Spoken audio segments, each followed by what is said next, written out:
Hi friends, welcome to my channel. మేమైతే 10 days ఇంటికైతే వెళ్ళామని చెప్పాను కదా. అప్పుడైతే మా అత్తమ్మ వాళ్ళ ఇంటి నుంచి అమ్మ వాళ్ళ ఇంటికి, అమ్మ వాళ్ళ ఇంటి నుంచి అమ్మమ్మ వాళ్ళ ఇంటికి అయితే వెళ్ళాను. చాలా రోజులు అయిపోయింది అమ్మమ్మ వాళ్ళ ఇంటి దగ్గర ఉండి. చిన్నప్పుడైతే అక్కడనే ఉండేదాన్ని, కానీ ఇప్పుడు మ్యారేజ్ అయిన నుంచి అయితే అక్కడికి వెళ్ళడమే తగ్గిపోయింది. వెళ్ళిన తర్వాత మా మామ కొడుకు అయితే కేక్స్ అంటే చాలా ఇష్టం. అందుకే వాడి కోసం అయితే కేక్ అయితే ప్రిపేర్ చేద్దామని ప్రిపేర్ చేస్తున్నాను. నేను చేసిన మిస్టేక్ ఏమో లాస్ట్లో చెప్తాను చూడండి. అందుకే కేక్ అయితే చాలా టైం పట్టింది కేక్ బేక్ కావడానికి. వాడి కోసం అయితే కేక్ చేద్దాం రారా, వీడియోస్లో కనిపించరా అంటే అస్సలు కనిపించడు, బాగా సిగ్గుపడుతున్నాడు.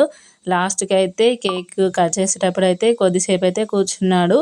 కేక్లో చాక్లెట్స్ పెట్టడం వల్ల అది బాగా లోపలికి క్రీమ్ అనేది మెల్ట్ అయిపోయి కొంచెం లిక్విడ్ అయిపోయింది.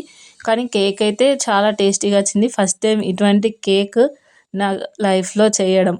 ఎందుకంటే ఇంతవరకు చేసిన కేక్లలో అన్నీ బాగానే వచ్చినాయి. చూడడానికైతే ఎలాగో కొడుతుంది, కానీ టేస్ట్ అయితే సూపర్గా వచ్చింది. దాన్ని క్రీమ్తో డెకరేషన్ చేసి పిల్లలకైతే ఇచ్చేసాను. మా పిల్లలైతే కేక్ తినడంలో ఫాస్టే ఉంటారు. మళ్ళీ వాడికి కూడా చాలా ఇష్టం మామ కొడుక్కి. మా మామ కొడుకు అయితే ఫస్ట్ అయితే తినను అన్నాడు. ఆ కేక్ చూసి మళ్ళీ టేస్ట్ చూడగానే తిన్నాడు. ఈ వీడియో నచ్చినట్టయితే ప్లీజ్ సబ్స్క్రైబ్ చేసుకోండి.